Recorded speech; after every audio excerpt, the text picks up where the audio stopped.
Hello, नमस्कार दोस्तों। स्वागत है आप सबका एग्ज़ाम ज़ोन पर। तो आज ये हमारी 9th क्लास है जीके पीवाई की सीरीज़ की, जिसमें हम एसएससी के most important previous year questions cover कर रहे हैं। तो आइए आज का सेशन शुरू करते हैं। सबसे पहला सवाल है, Wood's dispatch of 1854 primarily deals with which of the following subject matters. जो वुड्स डिस्पैच था 1854 का, वो किस चीज से डील करता है, किस सब्जेक्ट से डील करता है वो। तो वुड्स डिस्पैच जो है उसको इंट्रोड्यूस करा था सर चार्ल्स वुड ने 1854 में। और ये उस समय पे प्रेसिडेंट थे of board of control of British east India company. तो बोर्ड ऑफ कंट्रोल जो था ब्रिटिश ईस्ट इंडिया कंपनी का, उसके प्रेसिडेंट थे ये। तो ये वुड्स डिस्पैच है क्या? वुड्स डिस्पैच बेसिकली एजुकेशन से रिलेटेड है ना। तो हमारा आंसर है ऑप्शन ए। ये एजुकेशन सेक्टर के बारे में है। इसके जो मेन फीचर्स हैं वो ये है कि इसने एक हायरार्की डिफाइन कर दी थी। ये जो वुड्स डिस्पैच आया था, इसमें एक हायरार्की डिफाइन कर दी गई थी इन्होंने, जिसमें जो एजुकेशन सिस्टम था, जो हमारी एजुकेशन है, स्कूलिंग है, उसको प्राइमरी, सेकेंडरी और हायर एजुकेशन, इन तीन सब कैटेगरीज में डिफाइन कर दिया था। उसके बाद इन्होंने वुमेन्स एजुकेशन पे भी को भी बढ़ावा दिया था, है ना। वुमेन्स एजुकेशन को भी बढ़ावा दिया था। प्लस इन्होंने यूनिवर्सिटीज इस्टेब्लिश करी थी, है ना। कलकत्ता, बॉम्बे और मद्रास। ठीक है, ये जो यूनिवर्सिटीज़ हैं वो इस्टेब्लिश हुई थी 1857 में। तीन जगहों पे इस डिस्पैच के बाद ये जो है यूनिवर्सिटीज इस्टेब्लिश की गई थी। इसके अलावा एजुकेशन सेक्टर जो है, एजुकेशन सेक्टर में प्राइवेट एंटिटीज जो होती हैं, जो प्राइवेट स्कूल्स होते हैं, प्राइवेट एंटिटीज होती हैं, इनका पार्टिसिपेशन इन्होंने अलाउ किया था, है ना।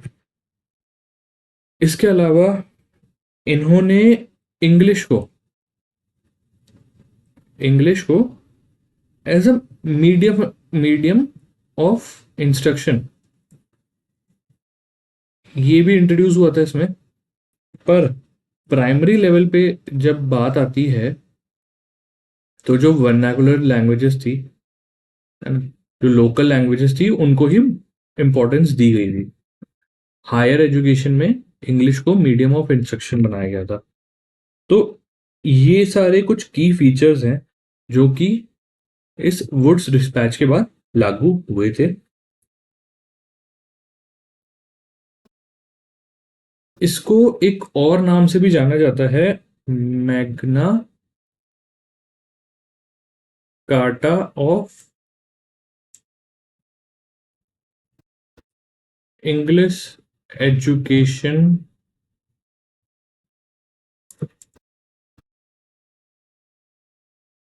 In India. Magna carta of English education in India के नाम से भी फेमस है ये। ठीक है, तो ये कुछ की फीचर्स है इस डिस्पैच के। ठीक है, तो आंसर हमारा यहाँ पे हो जाएगा एजुकेशन। इसके अलावा हम देखें तो बाकी ऑप्शंस में एक रेलवे है। रेलवे का जो डेवलपमेंट है वो इंडिया में करा था लॉर्ड डेल हाउसी ने। लॉर्ड डेल हाउसी के अंडर ही इंडिया में रेलवे का डेवलपमेंट शुरू हुआ था, और हुआ कब था? 1853 में, है ना। और इसके अलावा फाइनेंस की बात की जाए तो ब्रिटिश गवर्नमेंट ने कई फाइनेंशियल पॉलिसीज भी इंट्रोड्यूस करी इंडिया में। जैसे कि इकोनॉमिक रिफॉर्म्स ये लेके आए थे, टैक्स रेगुलेशन इन्होंने लागू किया था, प्लस हेल्थ में भी सैनिटेशन और मेडिकल इंफ्रास्ट्रक्चर है वो इन्होंने डेवलप करा था। तो ये कुछ और चीज़ें थी जो ब्रिटिश गवर्नमेंट ने इंडिया में करी थी। आगे बढ़ते हैं। When was the pro kabaddi league inaugurated for the first time in India? India में सबसे पहली बार प्रो कबड्डी लीग कब इनॉग्रेट हुआ था?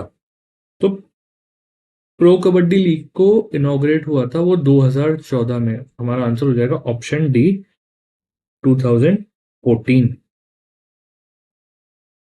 2014 में इसको पहली बार लागू किया गया था। इसमें मेन ये आईपीएल से इंस्पायर्ड है। आईपीएल से इंस्पायर्ड एक लीग है। इसमें कबड्डी जो है, कबड्डी जो हमारा प्रोफेशनल स्पोर्ट है उसको बढ़ावा देने के लिए इसको इंट्रोड्यूस किया गया था। और इसमें टोटल 8 टीम्स हैं। जब ये इनॉग्रेट हुआ था तभी 8 टीम्स थी यहाँ पे। और इसके ऑर्गेनाइजर की बात की जाए तो वो थे मैशल स्पोर्ट्स। मैशल स्पोर्ट्स ने इसको ऑर्गेनाइज करा था। और सबसे पहली बार जो पहले चैंपियन थे इस टूर्नामेंट के वो थे जयपुर पिंक पैंथर।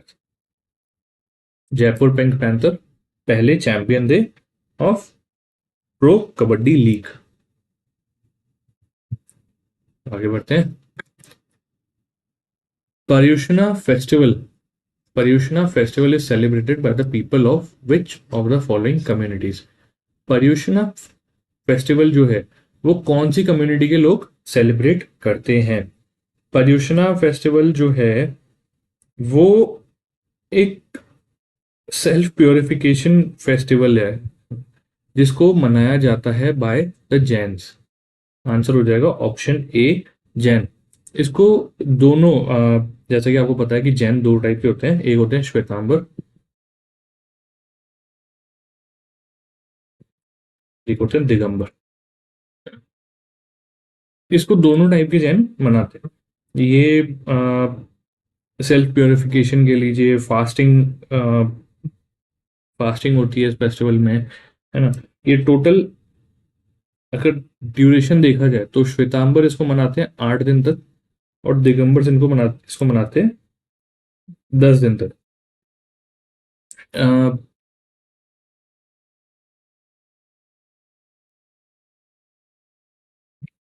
इसमें जो मेन पर्यूषणा की अगर परिभाषा देखी जाए, है ना, तो वो है कमिंग टुगेदर,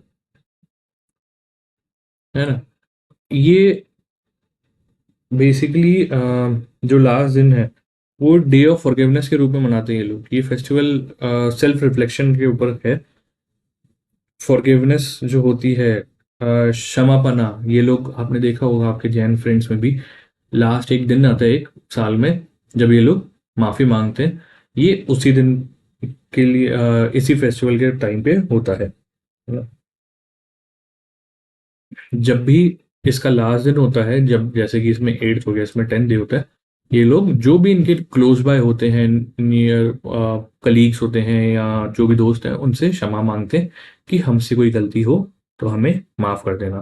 तो ये इस चीज में, इस फेस्टिवल में मनाया जाता है।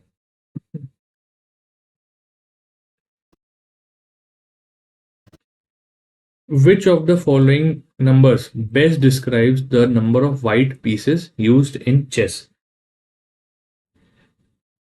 स्टैंडर्ड चेस गेम में व्हाइट पीस कितने होते हैं, ये हमसे यहाँ पूछा गया है। तो चेस की बात की जाए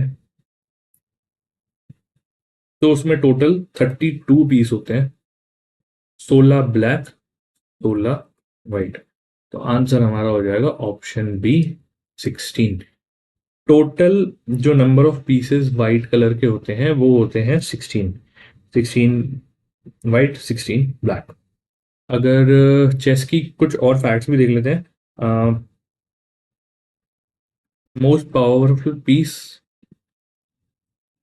की अगर बात की जाए तो वो हो जाता है क्वीन, क्योंकि वो किसी भी डायरेक्शन में चल सकता है। और मोस्ट इम्पॉर्टेंट पीस वो होता है किंग। क्यों? क्योंकि जैसे ही किंग मरा, गेम खत्म, आप चेकमेट हो जाओगे। चेकमेट मतलब होता है गेम एंड होना, ना? इसमें चेकमेट कहा जाता है।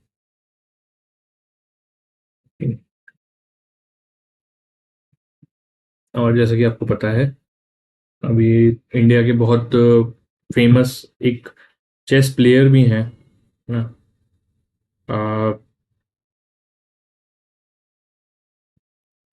इंडिया के ग्रैंड मास्टर, है ना, plus youngest world champion D Gukesh. ये इंडिया के ग्रैंड मास्टर हैं, चेस ग्रैंड मास्टर हैं, जो कि दुनिया के सबसे यंगेस्ट वर्ल्ड चैंपियन भी बने थे एट द एज ऑफ 19।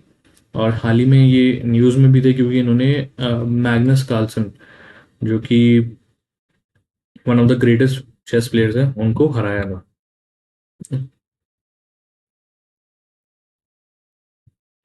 आगे बढ़ते हैं। Which set of diseases are caused by bacteria? इनमें से कौन सी बीमारी हैं जो कि बैक्टीरिया के कारण होती है? बैक्टीरियल डिजीज जो होती है ना, वो उन हार्मफुल बैक्टीरियाज के कारण होती है जो हमारी ह्यूमन बॉडी को अफेक्ट करते हैं, इन्फेक्ट करते हैं, है ना? तो उसमें तीन यहाँ पे जो ऑप्शंस दिए गए हैं ना, उनमें से तीन ऐसी बीमारियां हैं जो कि बैक्टीरिया से होती हैं, जैसे कि जो है टाइफाइड, कोलेरा और ट्यूबरक्लोसिस। हमारा आंसर हो जाएगा ऑप्शन बी, टाइफाइड, कोलेरा और ट्यूबरक्लोसिस। अब टाइफाइड की बात की जाए, तो ये टाइफाइड जो है वो होता है सेल्मोनेला टाइफी के कारण, है ना, जो कि कंटामिनेटेड फूड या गंदे खाने, गंदे पानी, इनसे फैलता है ना? कोलेरा की बात की जाए, विब्रियो कोलेरा, है ना, जिसके कारण काफी डिहाइड्रेशन हो जाता है शरीर में। टीबी की बात की जाए, माइको बैक्टीरियम ट्यूबरक्लोसिस, है ना, जो हमारे लंग्स को इफेक्ट करता है। खांसी, जैसे देखा होगा ना, टीबी में खांसी हो जाती है लोगों को, तो वो हमारे लंग्स को अफेक्ट करता है। बैक्टीरियल इन्फेक्शन, इनको ट्रीट करने के लिए बेसिकली एंटीबायोटिक्स दी जाती है। एंटीबायोटिक्स ही इसका इलाज होता है इन बैक्टीरियल इन्फेक्शंस का। कुछ और कॉमन जो डिजीजेज हैं, वो हैं जैसे निमोनिया हो गया, निमोनिया हो जाता है, लेप्रोसी हो गया, ये सारे, ये दोनों कुछ और कॉमन डिजीजेज हैं जो बैक्टीरिया से होती हैं। अब बाकी ऑप्शंस की बात की जाए, जैसे पहला था इन्फ्लुएंजा और डेंगू, है ना, कोलेरा। तो कोलेरा तो हमें बैक्टीरिया से होता है, पर इन्फ्लुएंजा और डेंगू जो है वो वायरल इन्फेक्शन है, वो वायरल डिजीजेज है, वायरल इन्फेक्शन है, ये बैक्टीरिया से नहीं होते, है ना। वैसे ही मलेरिया है, ठीक है, मलेरिया भी मच्छर के काटने से होता है, कह लीजिए वायरसेस या पैरासाइट्स जो होते हैं, इनसे फैलता है, ठीक है। तो ये भी bacteria, bacterial infection, bacterial disease नहीं है। कॉमन कोल्ड, कॉमन कोल्ड भी वायरल डिजीज है, ठीक है, ये इसका भी बैक्टीरिया से कोई लेना देना नहीं है। तो इस तरीके से भी आप, अगर थोड़ा बहुत डिजीज का आइडिया हो, तो एलिमिनेशन से भी इस क्वेश्चन को सॉल्व किया जा सकता है। आगे बढ़ते हैं। Which of the following hills is located in the eastern Ghats? इनमें से कौन से हिल हैं जो कि ईस्टर्न घाट में लोकेटेड है? तो ये है Shevaroy hills, option A. Shevaroy hills जो हैं वो ईस्टर्न घाट का पार्ट है, और स्टेट की बात की जाए तो ये तमिलनाडु में लोकेटेड है। अ, काफी सुंदर पहाड़ हैं, और यहाँ पे एक हिल स्टेशन भी है बड़ा फेमस, यरकाउड हिल स्टेशन। ये भी इन पहाड़ों पे लोकेटेड है ना। और ईस्टर्न घाट्स की अगर बात की जाए तो ये इंडिया की ईस्ट कोस्ट में पास होते हैं, ईस्ट कोस्ट से पास होते हैं। और इनमें जो स्टेट्स कवर करे जाते हैं वो है उड़ीसा, आंध्र प्रदेश, तमिलनाडु और कर्नाटका। कर्नाटका के कुछ पार्ट्स आते हैं, पर कर्नाटका में भी ये ईस्टर्न घाट्स के हिल पाए जाते हैं। टोटल 4 स्टेट्स हैं जिनसे ये होके गुजरते हैं। और शिवरॉय हिल्स एक और चीज के लिए फेमस है, अपने कॉफी प्लांटेशन प्लस ऑरेंज के ऑर्किड्स की। इनके लिए भी ये जो हिल्स हैं वो बड़े फेमस हैं।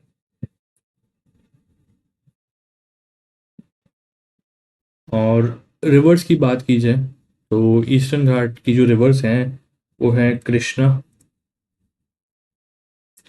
गोदावरी, महानदी और कावेरी। ये 4 रिवर्स भी यहीं से फ्लो होती हैं। बाकी हिल्स की बात की जाए, मीजो हिल्स लोकेटेड है मिजोरम में। और ईस्टर्न हिमालयस जो है इसका पार्ट है ये। खासी हिल्स जो है वो है मेघालय में। और ये मेघालय प्लेटो का पार्ट है। मेघालय प्लेटो जो है वो एक एक्सटेंशन है ऑफ डेक्कन प्लेटो। ठीक है। इसके बाद अन्नई मुड़ी हिल्स जो हैं वो लोकेटेड है केरला में, और वेस्टर्न घाट्स का पार्ट है। और अगर इन हिल्स की बात की जाए तो यहाँ पे एक जो साउथ इंडिया की हाईएस्ट पीक है वो इन हिल्स में पाया जाता है, जिसका नाम है अन्ना मुड़ी। अन्ना मुड़ी हिल जो है वो यहाँ पाया जाता है, और ये साउथ इंडिया का सबसे ऊंचा पहाड़ है, जिसकी हाइट है 2695 मीटर। तो ये कुछ इंपॉर्टेंट हिल रेंजेस हैं ऑफ इंडिया।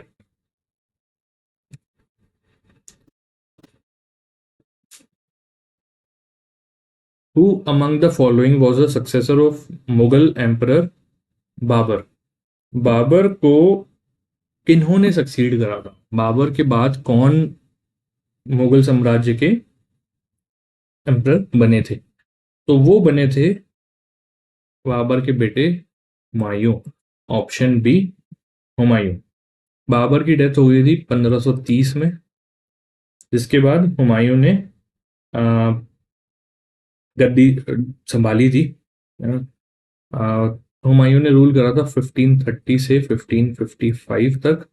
और इस दौरान इनकी बहुत फेमस लड़ाई भी हुई थी राजगद्दी के लिए। वो हुई थी शाह सूरी शेर शाह सूरी से इनकी लड़ाई हुई थी, अ, जिसके बाद इन्होंने दिल्ली सल्तनत की गद्दी संभाली थी। बाबर की बात की जाए तो ये फाउंडर है, मुगल एम्पायर के फाउंडर हैं। ने मुगल एम्पायर की जो नींव है वो रखी थी 1526 में, जब इन्होंने पहली लड़ाई जो थी पानीपत बैटल ऑफ पानीपत जो हुआ था, है ना, वो जीता था बाय डिफीटिंग इब्राहिम लोदी। इब्राहिम लोदी को हरा के इन्होंने मुगल एम्पायर को की नींव रखी थी।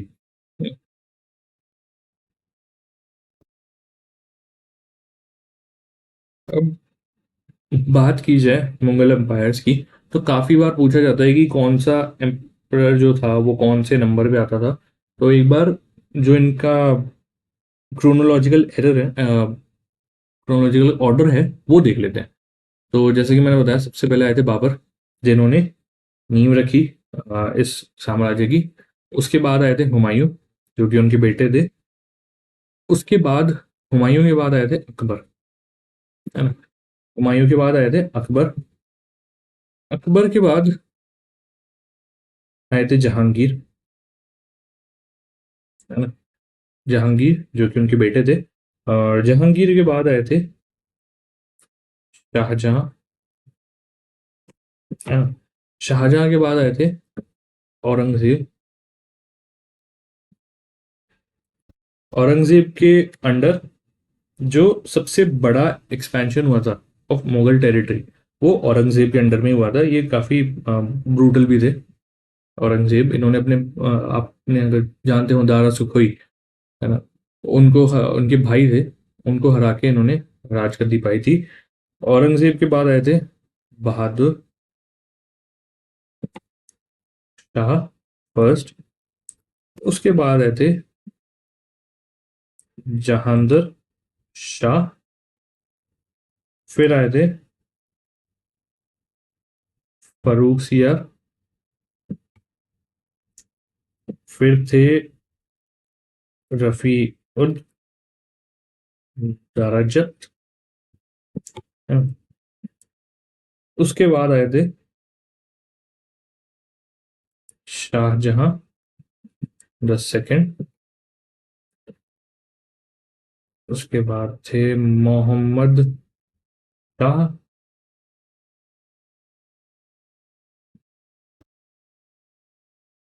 फिर आए थे अहमद शाह बहादुर। आई नो काफी सारे हैं, पर एक बार बस नाम से गो थ्रू कर लीजिएगा। अहमद शाह बहादुर, उनको सक्सीड करा था आलमगीर सेकंड ने। उसके बाद आए थे शाह आलम सेकंड, फिर अकबर शाह सेकंड। फिर लास्ट जिन जो लास्ट एम्परर थे, मुगल एम्परर, वो थे Bahadur Shah the second. Bahadur Shah the second last emperor थे मुगल एम्परर के, जो कि सिपॉय म्यूटनी जो हुई थी उसके बाद इनका रेन खत्म हो गया था। तो ये पूरा एक ऑर्डर था, क्रोनोलॉजिकल ऑर्डर था, जिसमें मुगल एम्परर्स ने रूल करा था। आगे बढ़ते हैं। Which of the following duties has not been prescribed by the Indian Constitution as fundamental duties? इनमें से कौन सी ऐसी ड्यूटी है जो कि भारत के संविधान में उसको फंडामेंटल ड्यूटी नहीं माना गया? तो फंडामेंटल ड्यूटीज की बात की जाए, तो फंडामेंटल ड्यूटीज आते हैं आर्टिकल 51 ए में, पार्ट 4, आर्टिकल 51 ए। टोटल कितनी है? 11। 11 फंडामेंटल ड्यूटीज हैं जो कि बताई गई हैं। अब फंडामेंटल ड्यूटीज को ऐड कब किया गया? इनको ऐड किया गया 1976 में, 42nd amendment act, constitutional amendment act में। किसके रिकमेंडेशन पे? तो वो कमेटी थी स्वर्ण सिंह कमेटी। स्वर्ण सिंह कमेटी के रिकमेंडेशन पे 11 फंडामेंटल ड्यूटीज को कॉन्स्टिट्यूशन में ऐड किया गया। इनिशियली 10 थी, फिर एक और अमेंडमेंट आया, 86th अमेंडमेंट, कॉन्स्टिट्यूशनल अमेंडमेंट, जो कि आया था 2002 में, और एक 11th ड्यूटी ऐड की गई। 11th ड्यूटी कौन सी थी? Right to education. जो भी 14 साल से कम उम्र के बच्चे होते हैं उन्हें अधिकार है, उनके पेरेंट्स की जिम्मेदारी है कि वो अपने बच्चों को पढ़ाएं। ये एक फंडामेंटल ड्यूटी है। अब बात करते हैं ऑप्शंस की। टू डिफेंड द कंट्री, तो हाँ, ये एक फंडामेंटल ड्यूटी है। टू पे इनकम टैक्स, इनकम टैक्स पे करना फंडामेंटल ड्यूटी में नहीं आता, ये हमारा एक ऑब्लिगेशन है under the income tax act. Income tax act के तहत हमारी ऑब्लिगेशन है कि हमें इनकम टैक्स भरना है, तो ये फंडामेंटल ड्यूटी में नहीं है। To cast the vote in election, election में वोट देना, इलेक्शन में वोट देना भी हमारी फंडामेंटल ड्यूटी नहीं है, ये कॉन्स्टिट्यूशनल राइट है। हमारा राइट है, अधिकार है कि हमें इलेक्शन में वोट देना है, हम बाध्य नहीं है, हमारा सिर्फ एक हक है। To safeguard the public property, बिल्कुल ये हमारी ड्यूटी है कि हमें पब्लिक प्रॉपर्टी का बचाव करना है। तो हमारा आंसर हो जाएगा option B and C both. Third यहाँ पे करेक्ट ऑप्शन है।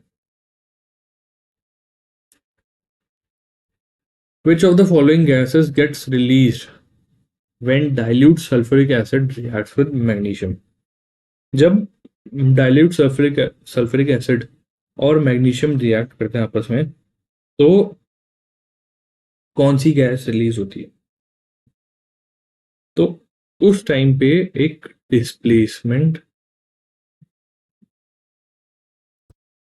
रिएक्शन होता है जब भी ये दोनों आपस में रिएक्ट करते हैं, और जो हमें आउटकम है, जो इस रिएक्शन का आउटकम है, वो है मैग्नीशियम सल्फेट प्लस हाइड्रोजन। ये जो हैं, ये जो दो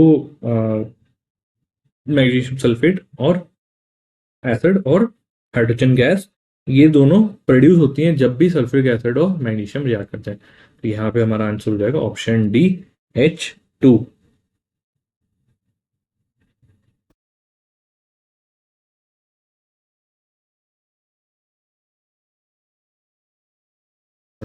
रिएक्शन का टाइप अगर पूछा जाए तो वो डिस्प्लेसमेंट रिएक्शन है।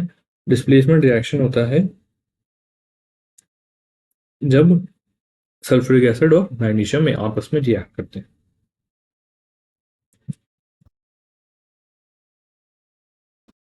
Calorimeter is a small container made of thin sheet of dash with good thermal conductivity.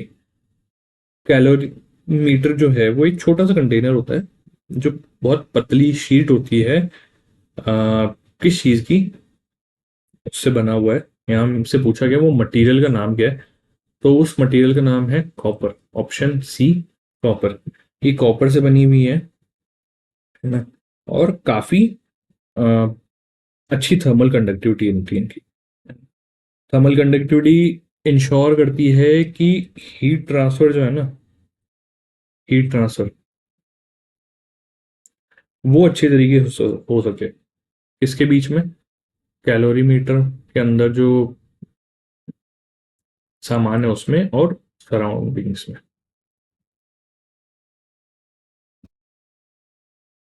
इनमें अच्छे से हीट ट्रांसफर हो सके।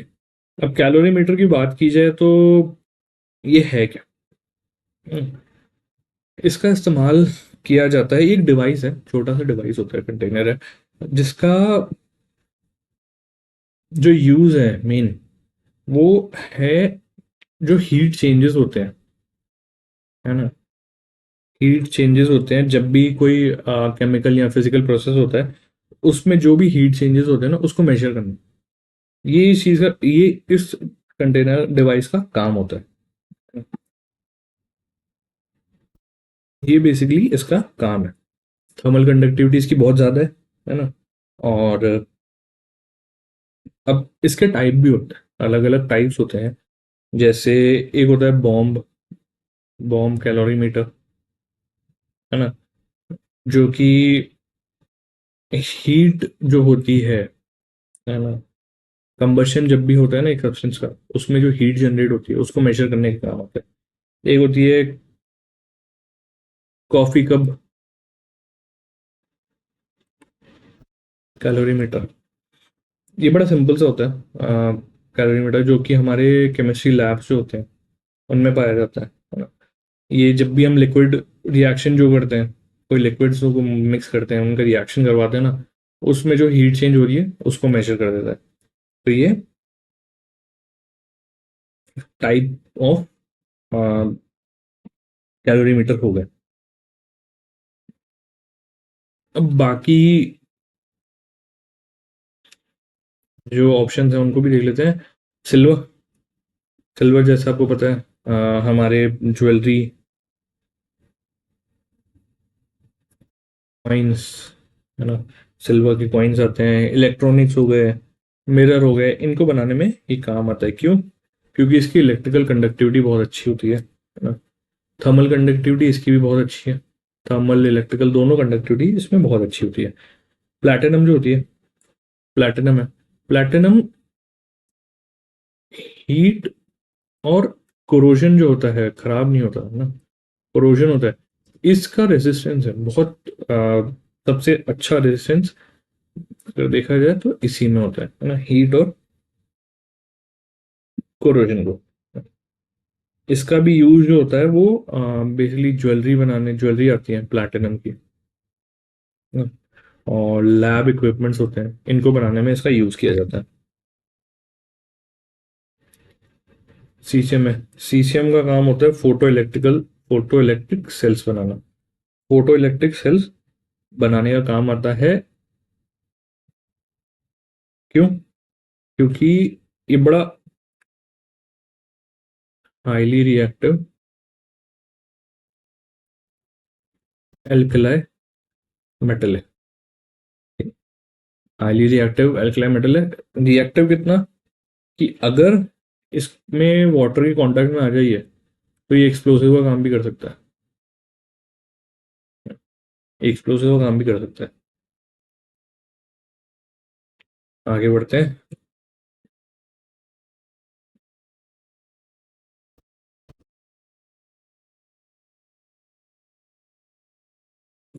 Bhupen Hazarika was one of the most well known personalities from which of the states. Bhupen Hazarika जो है, अब भूपेन हजारिका है कौन? ये एक सिंगर, सिंगर है ना, फिल्म मेकर है। ठीक। जिनको हाल ही में 2019 में भारत रत्न से अवार्ड नवाजा गया था। भारत रत्न इनको मिला था 2019 में for the contribution in Indian cinema और म्यूजिक में।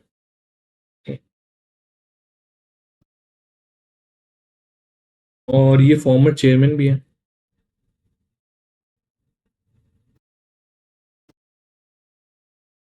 ऑफ संगीत नाटक अकेडमी। अब बात की जाए कौन से स्टेट के हैं, तो ये हैं आसाम के। Option B, Assam. आसाम के रहने वाले हैं भूपेन हजारिका जी।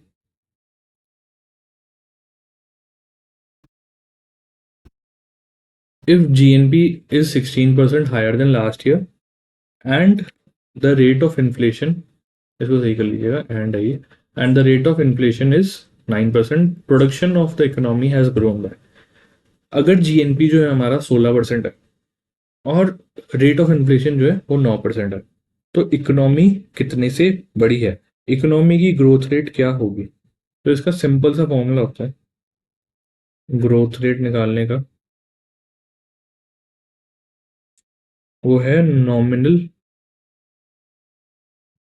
GNP minus inflation. जीएनपी जो है उसमें से इन्फ्लेशन माइनस कर दो। अब वो यहाँ जो नंबर्स दिए गए हैं उसमें डालें तो 16 - 9 हो जाएगा 7%। ऑप्शन डी 7% हमारा आंसर है।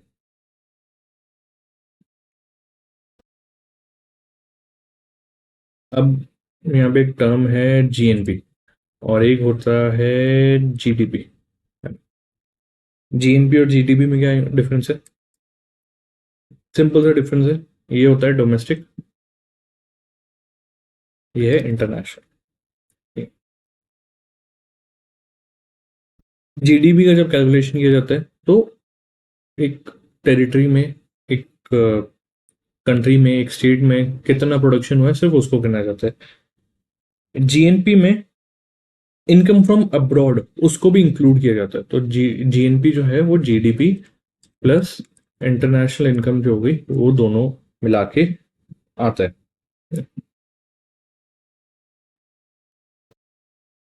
ये करते हैं। According to the census of 2011 which union territory has the highest slum population? 2011 के सेंसस के अकॉर्डिंग कौन सी यूनियन टेरिटरी के पास सबसे ज्यादा स्लम पॉपुलेशन है? अब पहले तो स्लम स्लम की डेफिनेशन क्या है? डेफिनेशन ऑफ स्लम है क्या? सेंसस के अकॉर्डिंग एक ऐसा एरिया जहाँ पे रहने के हालात खराब है, सैनिटेशन नहीं है, बेसिक जो नीड्स होती हैं वाटर, ड्रेनेज, ये भी नहीं है ना? उस एरिया को स्लम कहा जाता है। अब यूनियन टेरिटरी कौन सी है जहाँ पे सबसे ज्यादा स्लम पॉपुलेशन पाया जाता है? तो वो है दिल्ली। Option D Delhi. दिल्ली में टोटल अगर स्लम पॉपुलेशन की बात की जाए तो 1.8 मिलियन स्लम डवेलर्स है, जो कि दिल्ली की पॉपुलेशन के ऑलमोस्ट 15% है। तो काफी बड़ी आबादी है स्लम डवेलर्स की। और लोएस्ट की बात की जाए तो लोएस्ट है अंडमान निकोबार में। Option A. अंडमान निकोबार में सबसे कम स्लम पॉपुलेशन पाया जाता है। और स्टेट की बात की जाए कौन से स्टेट में सबसे ज्यादा है, तो वो है महाराष्ट्र। महाराष्ट्र पहले पे है, सेकंड पे है आंध्र प्रदेश और थर्ड पे है तमिलनाडु। अब दिल्ली एक और चीज में फर्स्ट पे है जो है माइग्रेशन। माइग्रेशन जो माइग्रेंट्स होते हैं उसमें उनकी पॉपुलेशन में दिल्ली सबसे ऊपर है। सबसे ज्यादा माइग्रेंट्स होते क्या हैं? अपनी अपनी जगह छोड़ रहे हैं to get better opportunities in work और एजुकेशन। किसी भी चीज को लेके अगर आप अपनी जगह छोड़ रहे हो और कहीं और सेटल हो रहे हो तो वो आप माइग्रेंट हो। माइग्रेंट्स में सबसे बड़ी पॉपुलेशन कहाँ मिलती है? वो है दिल्ली। और दिल्ली में सबसे ज्यादा पॉपुलेशन है माइग्रेंट्स की। एन इंस्क्रिप्शन तख्ते बाही recovered from Mardan near Peshawar indicates the rule of which of the following dynasties in northwestern area of present Pakistan? एक इंस्क्रिप्शन मिला था तख्ते बाही, जो कि पेशावर के पास एक जगह है मर्दान, वहां से रिकवर कर गया था। वो कौन सी डायनेस्टी का है ना? तो वो जो इंस्क्रिप्शन मिला है वो था पार्थियन का। Option D Parthians. पार्थियंस जो हैं वो बेसिकली पर्शिया के थे। पर्शिया के थे जिन्होंने नॉर्थ वेस्टर्न इंडिया है, नॉर्थ वेस्ट इंडिया जो है उसके ऊपर अपना कंट्रोल बना लिया था।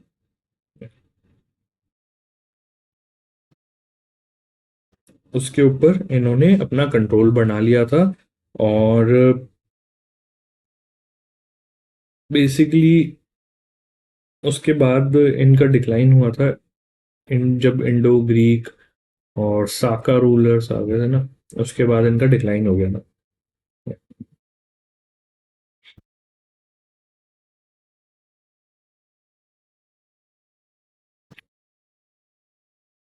अब बात की जाए इस इंस्क्रिप्शन की, तख्तेबाही। तख्तेबाही एक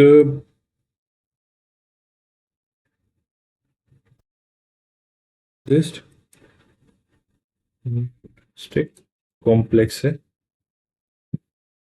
ना, जो कि काफी रूलर्स के अंडर में था। इसकी पार्थियंस हो गए, कुशान्स हो गए, इनके अंडर में ये रहा था।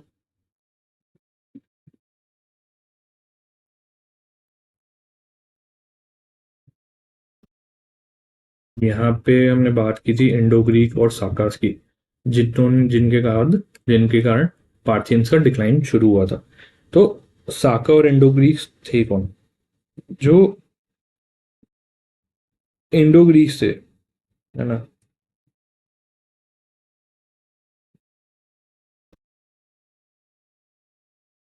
मिलिंडा नाम के राजा थे। ठीक है, मिलिंडा नाम के, या इनको मेनेंडर फर्स्ट नाम के राजा थे। ठीक है, जो कि पार्थियन से पहले भी थे, पर बाद में इन्होंने अपना एक्सपेंशन करा था। और साकास जो थे, वो इंडो ग्रीक के बाद आए थे। तो सबसे इंडो ग्रीक के बाद साकास आए थे, जिन्होंने फिर नॉर्थ वेस्ट रीजन जो है इंडिया का, उसके ऊपर रूल करा था। ठीक है, और बैक्ट्रियान जो थे वो सेंट्रल एशिया तक ही सीमित रह गए थे। सेंट्रल एशिया तक के लिए सीमित रह गए थे, और इंडिया में इनका इन्फ्लुएंस बहुत मिनिमलिस्टिक था।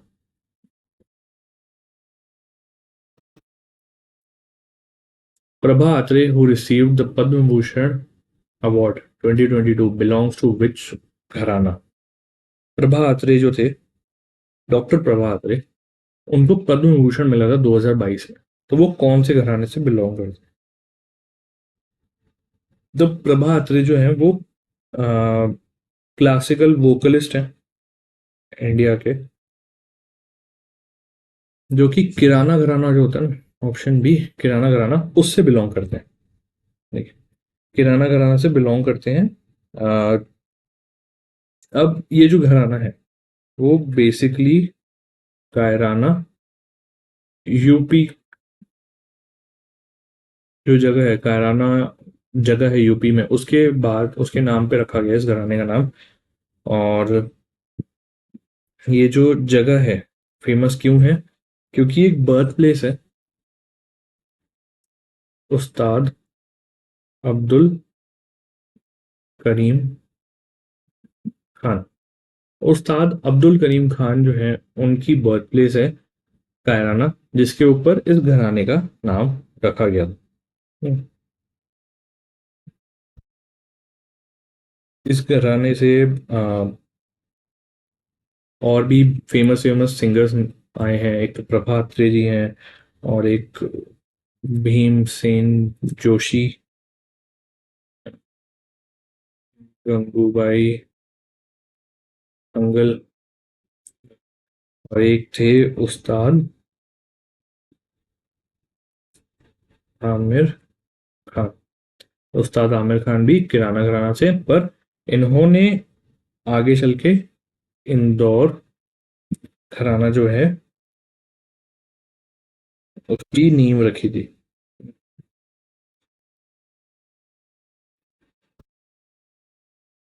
उसकी इन्होंने नींव रखी। और बाकी जो घराने हैं, मेवाती घराना है, इसको बनाया था पंडित गागे नाजिर खान। इन्होंने बनाया था इस घराने को।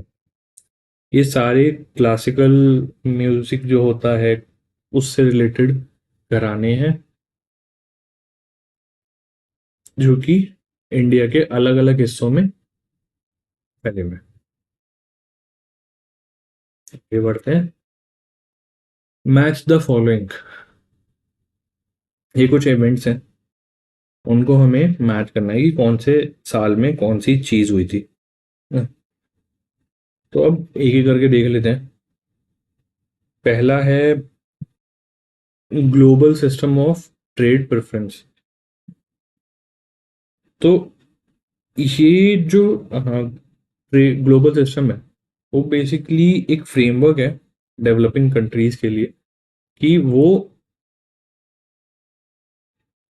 ट्रेड जो है ना, एक दूसरे के साथ उसको बढ़ावा दें by giving tariff concessions. Tariff जो लगते हैं जब भी आप कोई चीज़ एक्सपोर्ट करते हैं, वो जो सामने वाली कंट्री है वो उसके ऊपर कुछ परसेंटेज टैरिफ के रूप में लगाती है। वो जो है उसको कंसेशन देने के लिए एक global system of trade preference establish किया गया था। इसको एस्टैब्लिश करा किसने था? UNCTAD। ठीक है, इसने एस्टैब्लिश करा था। India gulf cooperation council free trade agreement. जो भी गल्फ कोऑपरेशन काउंसिल है जिसमें सऊदी अरेबिया, UAE, कतर, ये सारी गल्फ कंट्रीज आती हैं, उसके और इंडिया के बीच में ट्रेड रिलेशन बढ़ाने के लिए एक फ्री ट्रेड एग्रीमेंट लाया गया था। वैसे ही India Republic of Korea comprehensive economic partnership agreement, ये कोरिया और इंडिया इसके बीच में ट्रेड रिलेशन बढ़ाने के लिए इसको लाया गया था। और सेवेंथ ट्रेड पॉलिसी रिव्यू, ये इसको बनाया है, ये जो रिव्यू है इसको कंडक्ट करता है वर्ल्ड ट्रेड ऑर्गेनाइजेशन, जिसमें वो इवेल्युएट करता है इंडिया की जो ट्रेड पॉलिसीज है ना, उनको, इंडिया की ट्रेड पॉलिसीज को ये रिव्यू करता है। ठीक। तो अब बात की जाए इनमें से ये चीज़ जो एग्रीमेंट्स हैं, जो भी रिव्यू है, ये कब कब हुए थे। तो सबसे पहला है global system of trade preference. ये हुआ था 1988 में, है ना। 1988 में ग्लोबल ट्रेड प्रेफरेंस हुआ था। India gulf cooperative council free trade agreement 2000, ये हुआ था 2004 में, ऑप्शन सी। और इंडिया और कोरिया के बीच में जो एग्रीमेंट है वो हुआ था 2010 में, ऑप्शन डी। और सेवन ट्रेड पॉलिसी रिव्यू जो है वो हुआ था 2021 में, ऑप्शन ए हो जाएगा। अब इसमें से हमारा सही जवाब कौन सा है? और सही जवाब है ऑप्शन डी, फोर्थ। ठीक है, ऑप्शन डी जो है वो करेक्ट सीक्वेंस है of the concern years and the trade agreements. Which of the following pairs is incorrectly matched? इनमें से कौन सा जो पेयर है वो गलत मैच किया गया? तो अगर देखा जाए, लैक्टोज मिल्क, लैक्टोज होता क्या है? लैक्टोज एक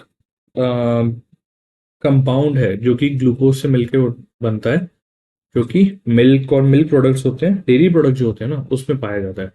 तो ये तो बिल्कुल करेक्टली मैच्ड है। फ्रूक्टोज और ग्रेप्स, फ्रूक्टोज शुगर है, नेचुरल शुगर है, जो कि एप्पल, हनी, ग्रेप्स इन सब में मिलती है। तो ये भी बिल्कुल सही तरीके से मैच की गई है। मैल्टोज व्हीट कॉर्न बार्ले, ये भी एक ग्लूकोज का टाइप है, मैल्टोज, जो कि व्हीट कॉर्न बार्ले और बाकी जो ग्रेन्स होती हैं उनमें मिलता है। और एक है स्टार्च, और ये एग योक।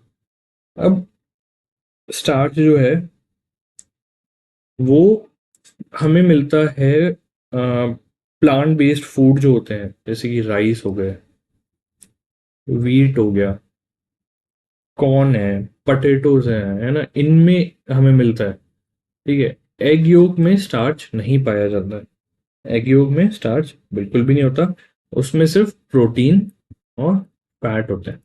प्रोटीन फैट होते हैं एग योक के अंदर। तो आंसर हमारा हो जाएगा ऑप्शन बी, क्योंकि हमसे पूछा गया इनमें से कौन सा इनकरेक्टली मैच्ड है। तो हमारा आंसर हो जाएगा option B, starch and egg yolk. The tropical cyclones in Australia are known as. जो साइक्लोन्स आते हैं उनको ऑस्ट्रेलिया में क्या नाम दिया गया? तो उनको वहां पे कहा जाता है विली विलीज। विली विलीज जो होते हैं वो कहा जाता है ऑस्ट्रेलिया में, है ना। जो साइक्लोन्स होते हैं आपने देखा होगा, स्ट्रॉन्ग विंड्स होती हैं, है ना, बारिश के साथ जो आती हैं, उसको साइक्लोन कहते हैं। उसको ऑस्ट्रेलिया में विली विलीज के नाम से जाना जाता है। अगर हरिकेन्स कहा जाए तो हरिकेन्स जो है वो नॉर्थ अटलांटिक और नॉर्थ ईस्ट पैसिफिक एरिया जो है वहां पे हरिकेन्स कहा जाता है। साइक्लोन्स जो है वो इंडियन ओशन, है ना, इंडियन ओशन और जो साउथ पैसिफिक रीजन है उसमें इसको कहा जाता है। जैसे कि इंडिया हो गया, बांग्लादेश हो गया, है ना, इस एरिया में इनको साइक्लोन कहा जाता है। टाइफून जो है वो नॉर्थ वेस्ट पैसिफिक रीजन जो होता है उसको वहां पे टाइफून कहा जाता है। नॉर्थ वेस्ट पैसिफिक रीजन कौन सा हो गया? जापान, फिलीपींस, चाइना, है ना। यहाँ पे साइक्लोन्स को टाइफून नाम से जाना जाता है। आगे बढ़ते हैं। In which year was the MPLADS scheme implemented? MPLADS जो स्कीम है उसको कब इम्प्लीमेंट किया गया था? तो ये स्कीम है क्या? इस स्कीम का फुल फॉर्म है member of parliament local area development scheme, जो कि गवर्नमेंट ऑफ इंडिया की एक स्कीम है जिसमें जो भी एमपीज होते हैं उस रीजन के, है ना, जो भी एमपीज हैं अपने रीजन के, वो जो डेवलपमेंट प्रोजेक्ट होता है, जो भी वहाँ पे कुछ अच्छा काम करना अगर वो चाहें, है ना, कुछ उनके उद्धार, जनता के उद्धार के लिए कुछ करना चाहें तो वो कर सकते हैं, जिसके लिए उनको फंड अलॉट होता है एनुअली। इनिशियली जब ये स्कीम लॉन्च हुई थी तब था फंड 5 लाख, जिसको बाद में बढ़ा के कर दिया गया 5 करोड़। 2011 में इसको बढ़ाया गया था। 5 करोड़ हर साल एक एमपी को मिलते हैं for the development of their reason.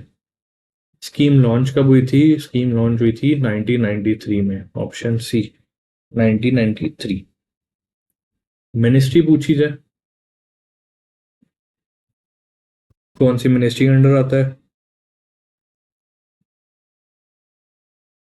तो आता है ministry of statistics and programme implementation, MOSPI।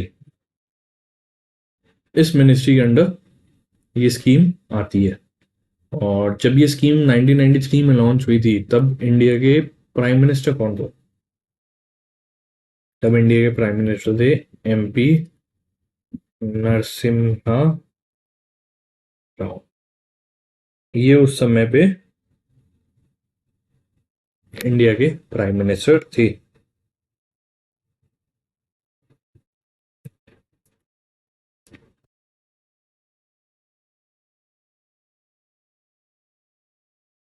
The following Indian women boxers was elected as the chairperson and a voting member of International Boxing Association in 2022।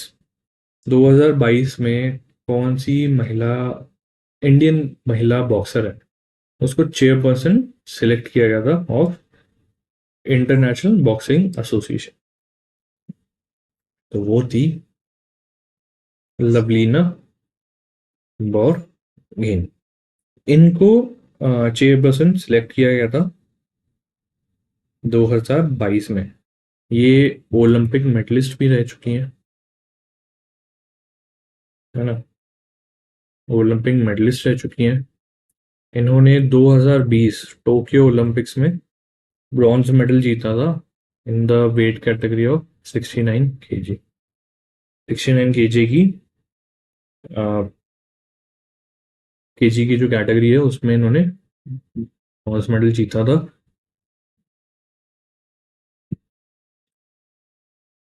दो बार world champion भी रह चुकी है, world champion भी रह चुकी है। काफी डेकोरेटेड इंडियन बॉक्सर है। इनको चेयरपर्सन सिलेक्ट किया गया था इंटरनेशनल बॉक्सिंग एसोसिएशन का।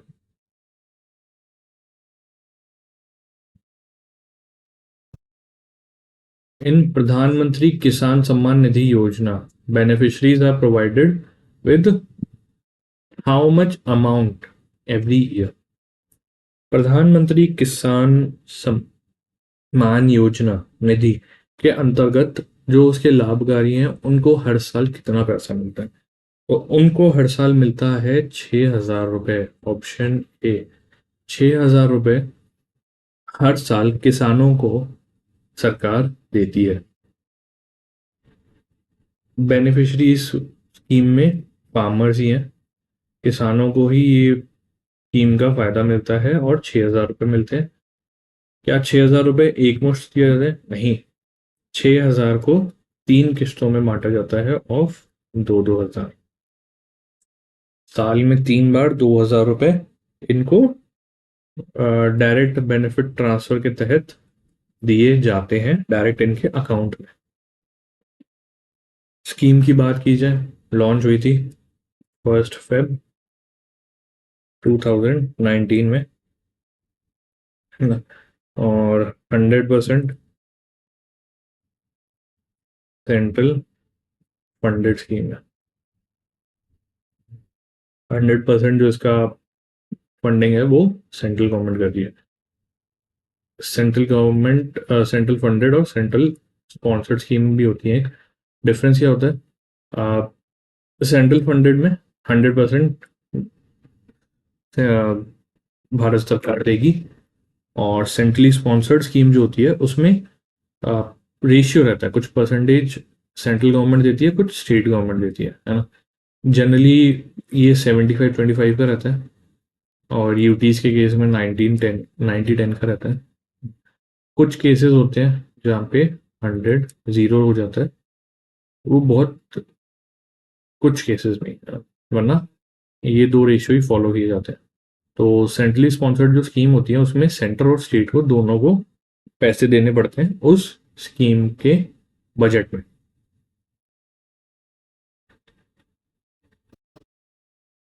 यहाँ पे एक और चीज दी गई, 3,000।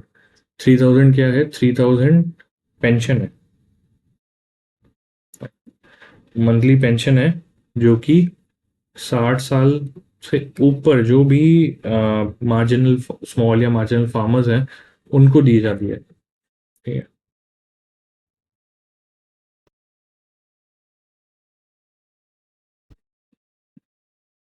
इन which of the following year was the election commission of India founded? Election commission of India की संस्थापना कब हुई थी?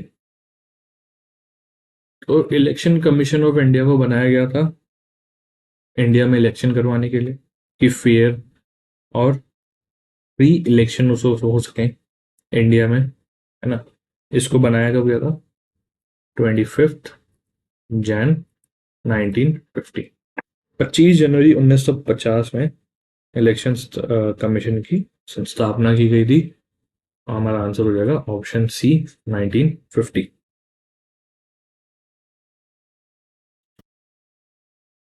25 जनवरी को ही हम नेशनल वोटर्स डे के रूप में भी मनाते हैं। नेशनल वोटर डे के तहत के रूप में मनाया जाता है 25 जनवरी, जो कि इसका एस्टैब्लिशमेंट डे है। आर्टिकल की बात की जाए, कौन से आर्टिकल में आता है ये, तो आर्टिकल 324 के तहत इलेक्शन कमीशन आता है। Headquarter new Delhi. शुरुआत में एक ही इलेक्शन कमिश्नर होता था,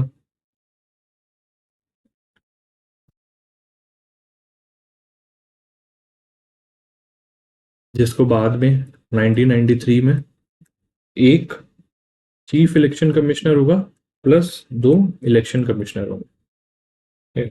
इस तरीके से बनाया गया। First election commissioner Sukumar Sen. सबसे पहले चीफ इलेक्शन कमिश्नर थे सुकुमार सेन, और इनका अपॉइंटमेंट कौन करता है? President of India. President of India appoint करते हैं इलेक्शन कमिश्नर को। टेन्योर की बात की जाए, इनका टेन्योर रहता है 6 साल का,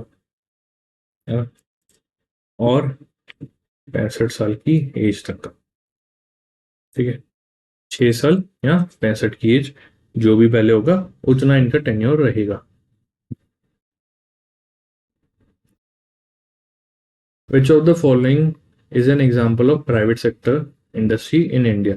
इनमें से कौन सा एक प्राइवेट सेक्टर इंडस्ट्री है इंडिया की? काफी इजी सवाल है, अगर हम नाम पढ़ें तो उससे ही पता पड़ जाता है।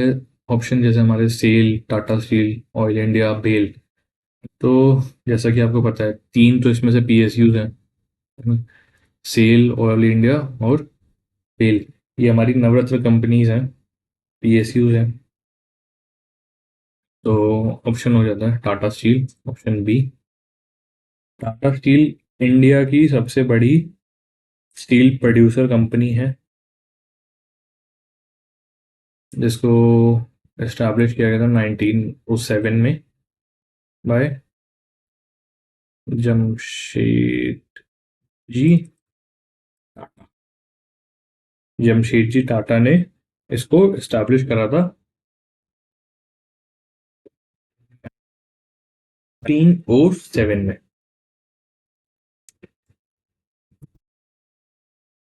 British Parliament introduced the Indian High Court Act in which year? British parliament ने इंडियन हाई कोर्ट एक्ट कौन से साल में लागू करा था?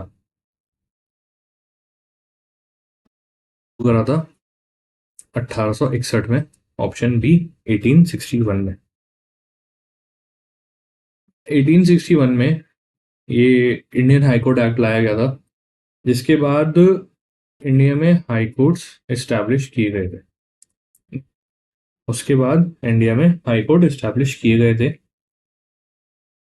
इसके आने के बाद तीन जो सबसे पहले हाई कोर्ट बने थे वो था कलकत्ता,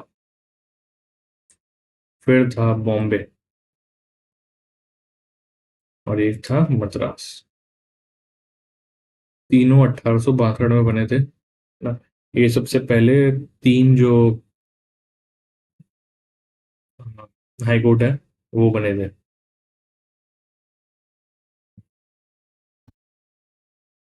और ये जो एक्ट आया था, इसके बाद जो सदर दीवानी अदालत होती थी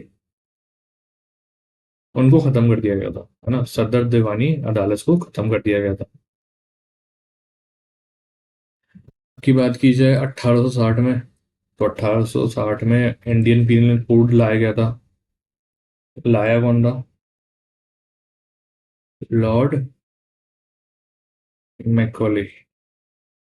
मैकॉले, लॉर्ड मैकॉले इस एक्ट को लेके आए थे। 1859 की बात की जाए तो सिविल प्रोसीजर कोड जो है वो आया गया था। 1858 की बात की जाए तो गवर्नमेंट ऑफ इंडिया एक्ट 1858 लाया गया था।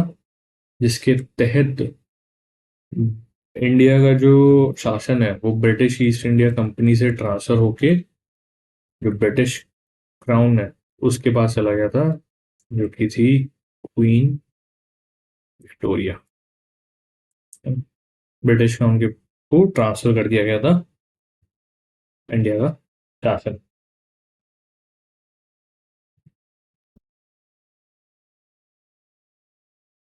Identify the Indian classical dancer associated with Kathak. इनमें से कौन से इंडियन क्लासिकल डांसर हैं वो कथक से एसोसिएटेड? तो वो हैं रोहिणी भाटे, ऑप्शन सी। रोहिणी जी आ, एक रिनोन्ड इंडियन क्लासिकल डांसर है, इनकी एक्सपर्टीज कथक है।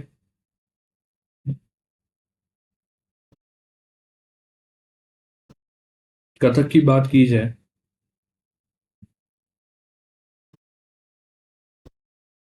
8 मेजर जो क्लासिकल डांसेस हैं इंडिया के, उनमें से एक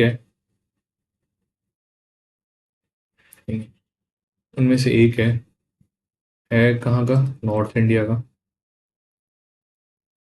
3 मेजर घराने कथक के, वो है लखनऊ, जयपुर और बनारस। ये 3 मेजर घराने हैं आ, कथक के। यहाँ पे बाकी ऑप्शंस की बात की जाए, करोड़िया सैकिया, तो ये सत्रिया डांसर हैं, ये आसाम से हैं। और केलुचरण मोहपात्रा उड़ीसी डांसर हैं। वेदंतम सत्यनारायण शर्मा, ये कुचिपुड़ी डांसर है। कुचिपुड़ी डांसर है वेदंतम सत्यनारायण शर्मा। तो ये हमारे बाकी ऑप्शन ही हो गए।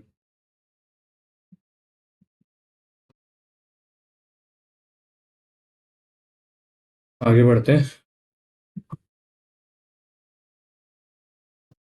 Western Ghats and Eastern Ghats meet at which of the following hills?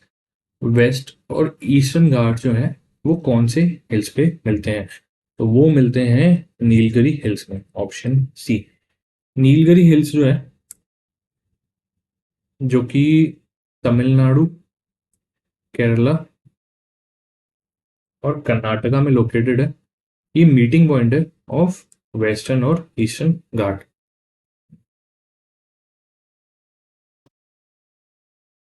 यहीं पे नीलगिरी बायोस्फीयर रिजर्व भी लोकेटेड है।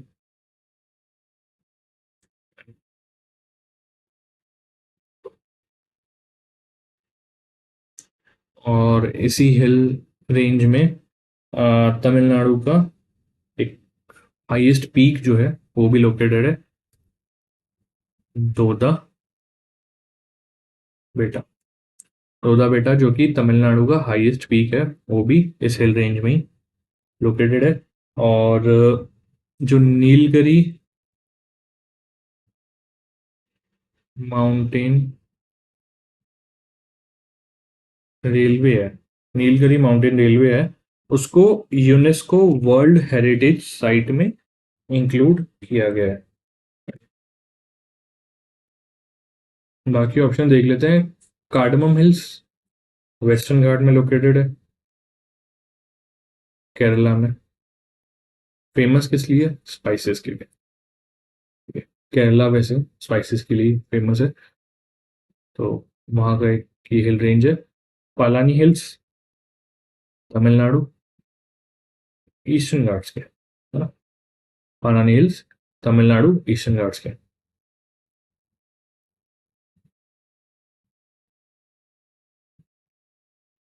आगे बढ़ते हैं।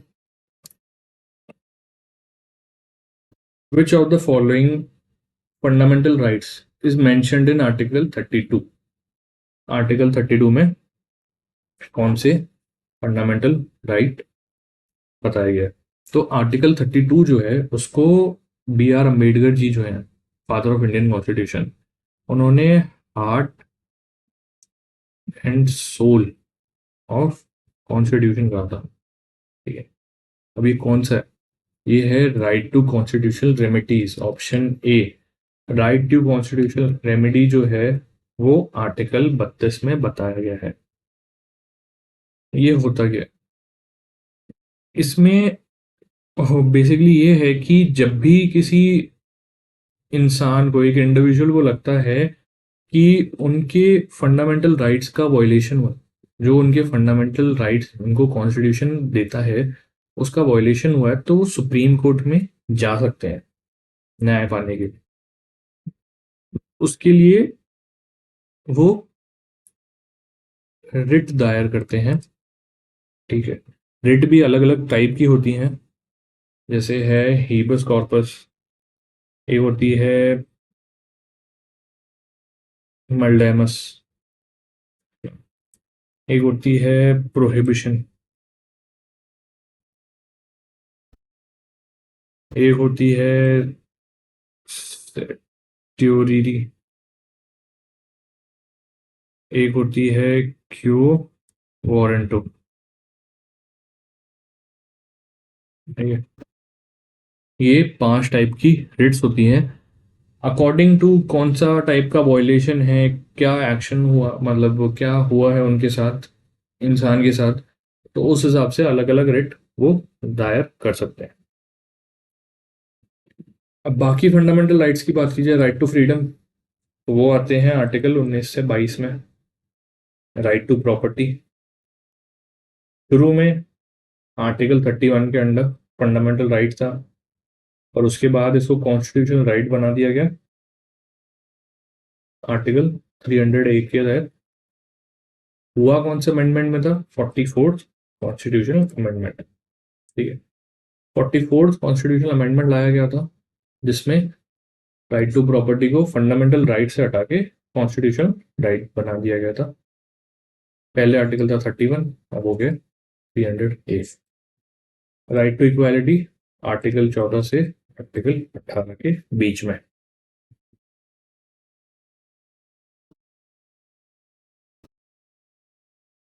Which article of the Indian Constitution provides the state governor the authority to reserve a bill for consideration of the president? कौन से article के तहत गवर्नर को पावर है, अथॉरिटी है कि एक बिल को प्रेसिडेंट की कंसिडरेशन से पहले रोक दिया जाए, वो रोक सके? तो ये आता है आर्टिकल 200 के तहत, आर्टिकल 200 ऑप्शन बी। आर्टिकल 200 में बताया गया है कि गवर्नर जो है एक स्टेट का, उनके पास पावर है कि अगर स्टेट लेजिस्लेचर में बिल पास हो भी है, प्रेसिडेंट के पास गया है पास होने के लिए, तो उससे पहले ही वो रोक सकते हैं, उससे पहले ही वो उस बिल को रोक सकते हैं। और कौन से आर्टिकल के तहत वो उनको पास कर सकते हैं प्रेसिडेंट? आर्टिकल 2001, 201 सॉरी, आर्टिकल 201 के तहत वो इस बिल को पास कर सकते हैं।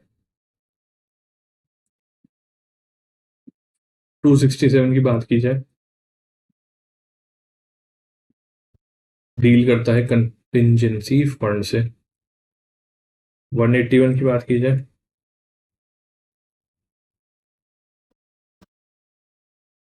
restrictions on discussions about governors conduct, उससे डील करता है। 190 डील करता है रेजिग्नेशन ऑफ मेंबर्स, जो भी स्टेट लेजिस्लेचर के मेंबर हैं उनके रेजिग्नेशन से डील करता है ये आर्टिकल। पढ़ते हैं। The rate of change of momentum of an object is proportional to the applied unbalanced force in the direction of the force. ये रूल का नाम क्या है? तो ये है न्यूटन का सेकंड, ऑप्शन ए, न्यूटन का सेकंड लॉ। न्यूटन का सेकंड लॉ जो है वो कहता है दे मोमेंटम जो है, एक ऑब्जेक्ट जो है, ऑब्जेक्ट के मोमेंटम में जो चेंज आएगा वो डायरेक्टली प्रोपोर्शनल है टू द फोर्स अप्लाइड, कि उससे फोर्स कितना अप्लाई किया गया है और किस डायरेक्शन में फोर्स अप्लाई किया है। ठीक है, मोमेंटम का जो चेंज है वो डायरेक्टली फोर्स अप्लाइड को प्रोपोर्शनल होता है। न्यूटन का फोर्थ लॉ कोई है ही नहीं, तीन लॉ ही दिए थे न्यूटन ने, फर्स्ट, सेकंड और थर्ड। फर्स्ट लॉ क्या कहता है? फर्स्ट लॉ को कहा जाता है, फर्स्ट लॉ को कहा जाता है लॉ ऑफ इनर्शिया। इसमें कहा गया है कि एक ऑब्जेक्ट तब तक रेस्ट में रहेगा, तब तक मोशन में नहीं आएगा जब तक उसके ऊपर फोर्स ना लगाई जाए। थर्ड लॉ कहता है कि हर एक्शन का इक्वल और अपोजिट रिएक्शन होता है, ये होता है थर्ड लॉ। सेकंड लॉ को आप बेसिकली इस चीज से समझ लीजिए कि कोई एक ऑब्जेक्ट है, वो भाग रहा है, तो उसकी वेलोसिटी कितनी चेंज होगी वो इस पे डिपेंड करता है कि उसके ऊपर आप कितने फोर्स लगा रहे हो। 100 की स्पीड से भाग रहा है, आप थोड़ी सी लगाओगे थोड़ा सा चेंज आएगा, आप ज्यादा लगाओगे ज्यादा चेंज आएगा, है? बस ये सेकंड लॉ में बताया गया है। फॉर्मूला अगर देखना हो सेकंड लॉ का, तो force equal to D upon M V. F force, M mass, V velocity, delta M V momentum में कितना चेंज है वो। आगे बढ़ते हैं। Which of the following does article 72 deal with? Article 72 जो है वो किस चीज से डील करता है? तो आर्टिकल 72 डील करता है पार्डनिंग पावर ऑफ प्रेसिडेंट। किसी को कोई सजा मिली है, डेथ सेंटेंस मिली है, उसको पहले हाई कोर्ट ने दी, सेशन कोर्ट ने दी, हाई कोर्ट ने दी, फिर सुप्रीम कोर्ट ने भी दे दी। उसके पास आखिरी ऑप्शन होता है प्रेसिडेंट। प्रेसिडेंट को पावर है कि वो किसी की भी जो पनिशमेंट्स हैं उनको नल एंड वॉइड कर सकते हैं, उनको माफी दे सकते हैं। ये पावर दी गई है प्रेसिडेंट को। और वो कौन से आर्टिकल के तहत दी गई है? आर्टिकल 72 के तहत। सुप्रीम कोर्ट का कंपोजिशन और जुरिसडिक्शन वो आता है आर्टिकल 124 से 147 के बीच में। आर्टिकल 124 से 147 के बीच में आता है सुप्रीम कोर्ट का jurisdiction. Appointment of prime minister ये आता है आर्टिकल 75 में। Right to freedom of speech ये आता है आर्टिकल 19 में। ये आर्टिकल 19 1 ए के तहत बताया गया right to freedom of speech. इसी के साथ आज की जो क्लास थी वो यही समाप्त होती है। उम्मीद करता हूँ सेशन पसंद आया होगा। कोई भी डाउट हो कमेंट सेक्शन में ज़रूर बताएं। वीडियो को लाइक कर दीजिएगा, चैनल को सब्सक्राइब कर दीजिएगा ताकि आगे के सेशन आपसे मिस ना हो। तब तक के लिए बाय बाय, मिलते हैं अगली क्लास में।